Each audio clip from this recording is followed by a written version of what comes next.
One of the main principles of so many spiritual paths and so many self-development paths is the principle of being conscious relative to your word. The reason why this is a principle across so many paths is because it is so true and because it is so important.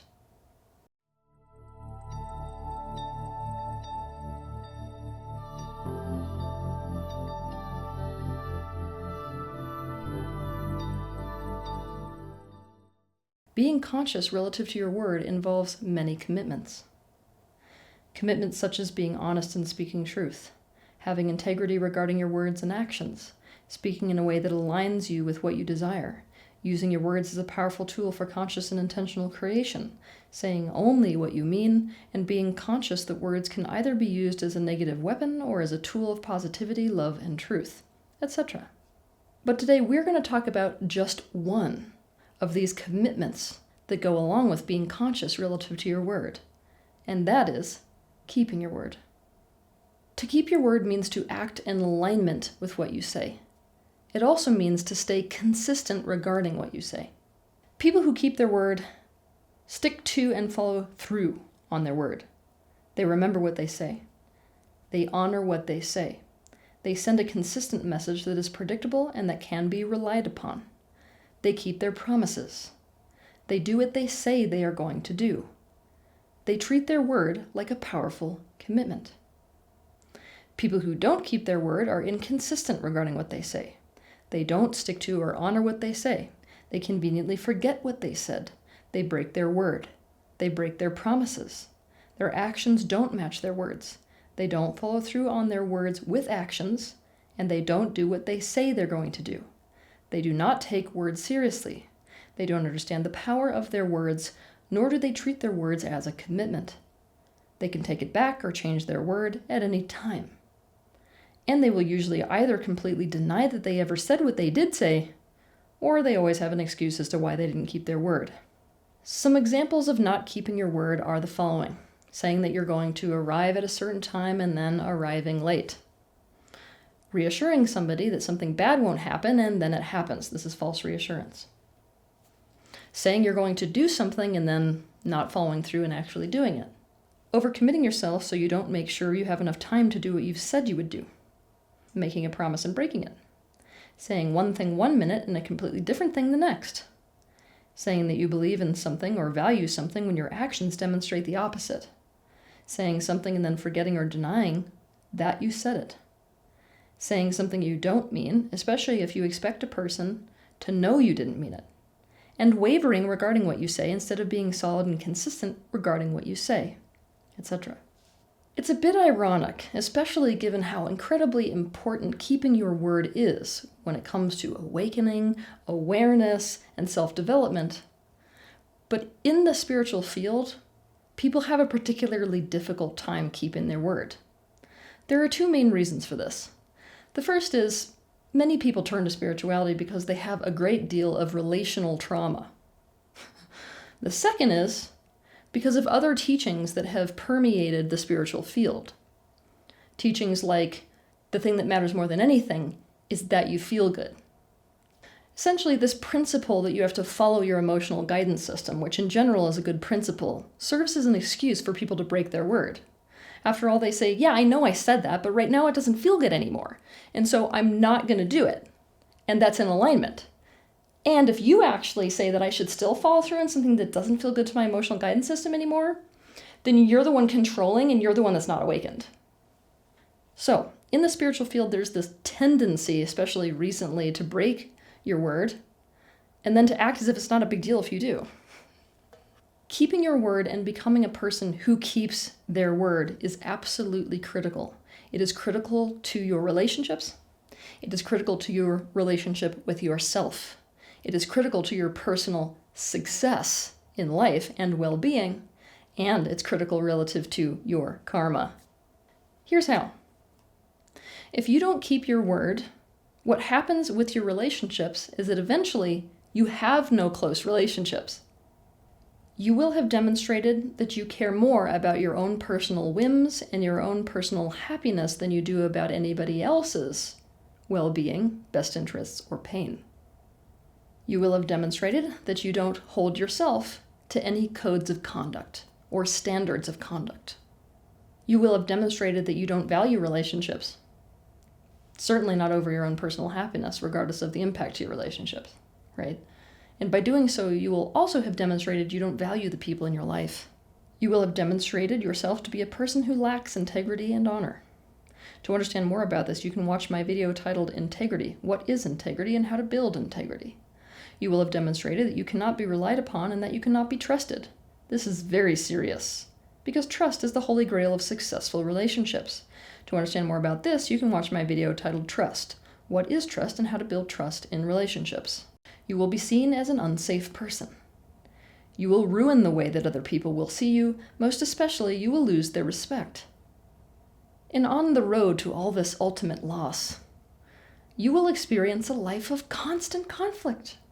Second, remember how we said, if you don't keep your word, you're going to be ruining your relationship with yourself. This is very important to understand, that when you demonstrate this lack of character and this inconsistency, you are actually teaching yourself that you cannot rely upon yourself.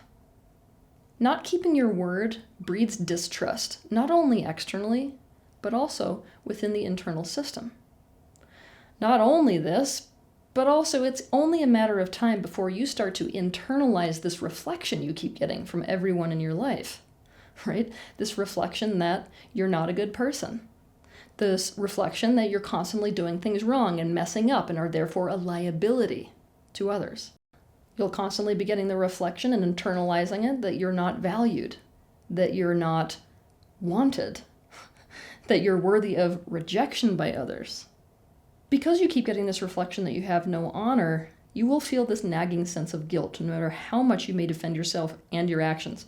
At a deep level, you know this behavior is not right and is not good, so your own core will be that of shame. Third, if you don't keep your word, you will be sabotaging your own well-being and your own success.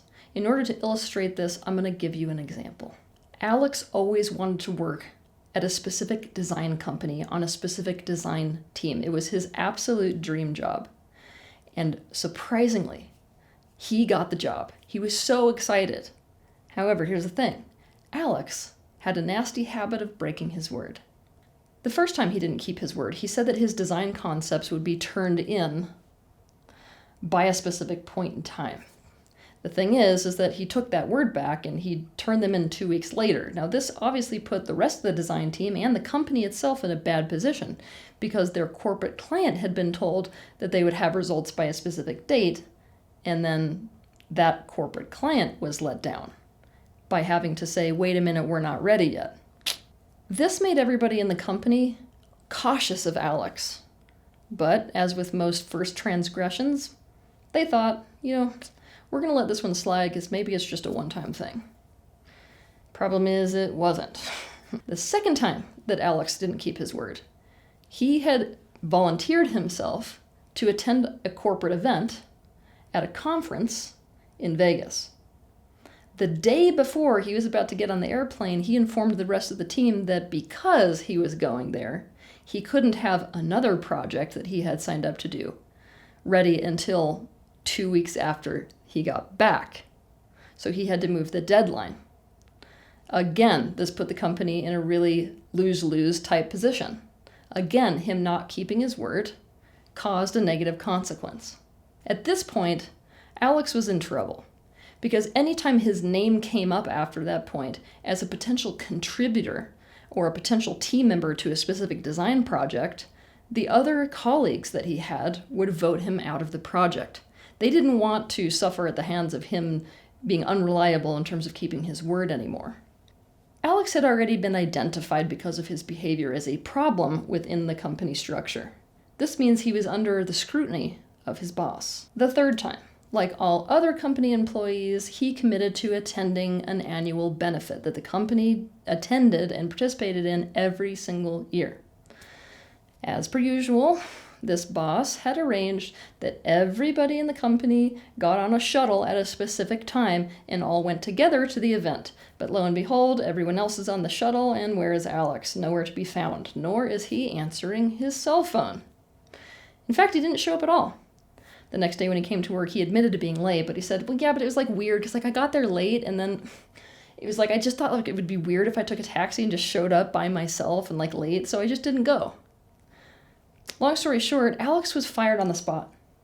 The reason that Alex was fired is because through his conduct, breaking his word over and over, he was identified as a liability to the company instead of an asset, which is why they could afford to let him go. It's easy to see how Alex's personal success was sabotaged by him doing this.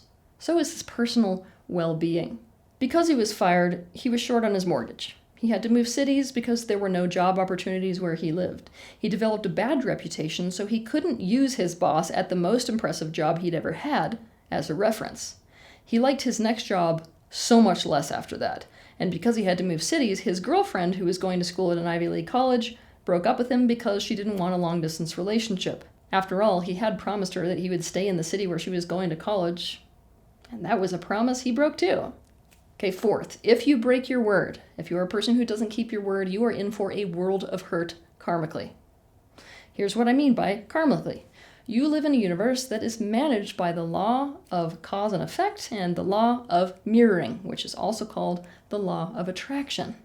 Besides thinking about this as a 360-degree mirror hologram, and therefore it's pretty dangerous to be someone who breaks your word, right?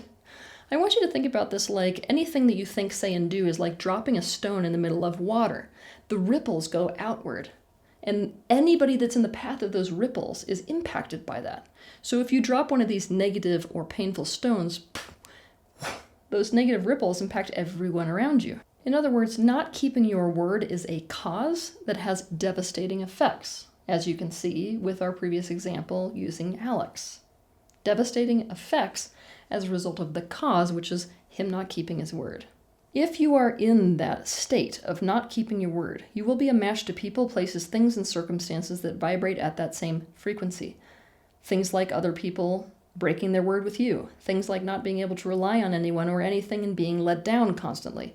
Things like loss of relationships. Things like unsafety. Things like drowning in conflict. Things like inconsistency. Things like bad reputation.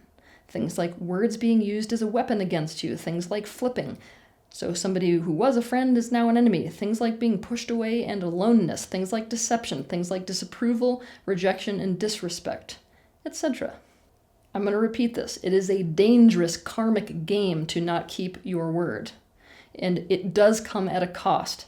Not keeping your word has a heavy, heavy price, and I can guarantee you that is not a price you would be willing to pay if you actually saw that cost.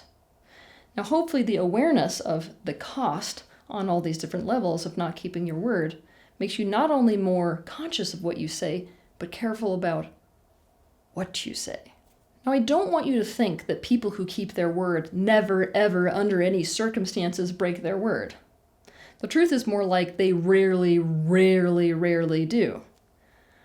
The reality is that when somebody who keeps their word is in a position to break their word, they are so aware of the seriousness and the implications of doing so. This means they actively talk and act in a way that suggests that they are aware of the seriousness of breaking their word, and they actively take responsibility for any of the negative impacts that might happen as a result of them breaking their word. They take responsibility to remedy any of those consequences or negative effects that happen because of the cause of their own breaking of their word. So you can understand this, I'm going to give you an example of a different type of person. This is somebody who keeps their word. The person in this example is Bob. Bob is a person who keeps his word. Now, Bob has committed to being in charge of and overseeing a national volleyball competition. However, a week before he gets this news, his mother ends up in the hospital. So being the type of person who knows it's very serious to keep his word, he makes the decision that it's important for him to break his word in this circumstance and to be with his mother in the hospital. But this means he can't oversee the volleyball competition. Now, Bob isn't an idiot. He understands that there are so many people who will be negatively impacted by him dropping the ball on this one and not keeping the word on this one. He's aware that even though this is potentially a good enough excuse to break his word, that doesn't mean it's okay to break his word. So he immediately takes responsibility for finding the next best solution. He takes responsibility for the fallout. As he's driving to the hospital, he comes up with solutions before he calls anyone to tell them that he has to break his word. When he calls the other people who are depending on him to give them the bad news, he apologizes profusely and he offers the solutions he came up with. He also tells them he will leave his phone on day and night and will make himself available to answer any questions they can't answer. So, long story short, Bob is totally aware of the seriousness of not keeping his word. So he rarely ever does it. And on the rare occasion that he does it, he conducts himself in a way that actually suggests to people that they can rely on him to not break his word, even when he's breaking it. Some important information to understand. If you are somebody who does not keep your word, then the most likely scenario is that you grew up in a situation where word was mistreated. And because it was mistreated, you normalized it.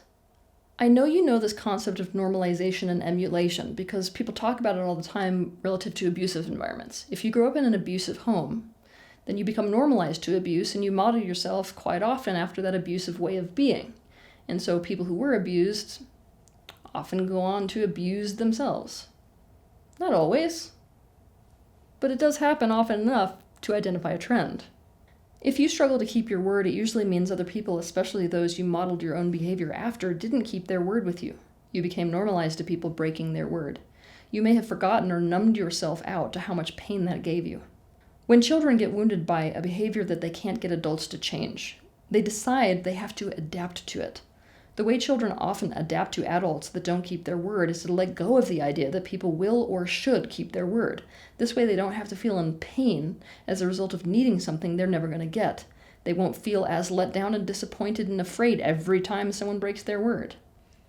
Essentially, if you expect people to break their word, you don't get as hurt when they do it. But because children in this scenario often decide words don't matter, they also decide their own words don't matter, and they tend to adapt that very same way of being, which is, my words don't matter, it's whatever, I can say whatever, I'm just going to break my word, that's been modeled to me, so I'm just going to model myself after that behavior.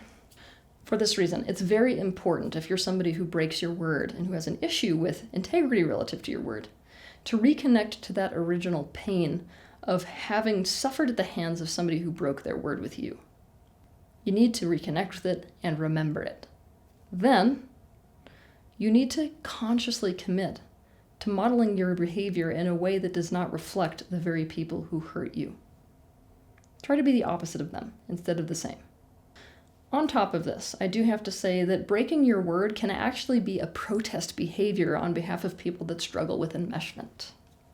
Some people who struggle with a feeling of a sense of self and a sense of personal freedom and a sense of autonomy, they feel trapped by commitment, even commitments that they themselves make. This includes the commitment to keeping to your word. For people like this, breaking their word causes them to feel free and autonomous and like they can live according to their own whims and feel a sense of their identity and also empowered. To the contrary, keeping their word makes them feel tied down, controlled, like they're carrying the weight of other people's well-being on their shoulders, like they're being forced to live a life where they can't make changes and instead have to do things they don't want to do on principle, as well as begrudging and resentful. What people like this are actually looking for is for people in their life to allow them to break their word, because they call this loving. They feel like when other people allow them to break their word and don't hold them to their word, then they're actually acting the best interest of their personal freedom and their personal happiness and all of these types of things. People like this deep down, they don't actually want to commit to what they say. They don't want to keep their word if keeping their word would lead to any pain, any additional pressure, or any discomfort. And because that I don't wanna is underneath everything, they experience committing to what they say, keeping their word, not as them with their free will making a commitment, but as something else forcing them to keep their word. By committing to being conscious with your word, including keeping your word, your relationships will not only improve, but deepen. You will also gain respect. You will develop a positive reputation for being someone who is strong and honorable, someone who can be trusted and relied upon. You will feel better about yourself and trust yourself as your self-respect, self-worth, and integrity rises. Your guilt and shame will dissipate. You will be much more intentional about your words and what you say and what you commit to, and what impact they have. This will make you much more careful and deliberate about your communication. And this prevents misunderstanding and miscommunication. And so you will become a much better communicator. It will also make you much more deliberate about what you commit to and say yes and no to. Keeping your word will bring you to personal success, and it will ensure that the law of cause and effect and the law of mirroring will be kind to you instead of cruel. Just like there are costs for breaking your word, there are rewards for keeping your word. Rewards that are worth holding yourself to your word for. Words are powerful. They are a powerful element of manifestation. They hold within them the power of creation itself. You have that tool of creation in your hands anytime you use words. You can use the tool of your word for your own well-being, for the best interests of others, and for what you want in your life. Or you can use them against yourself, against others, and against what you want in your life.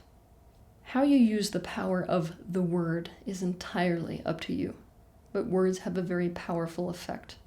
The question is, are you causing the effect that you want to have with your word? Have a good week.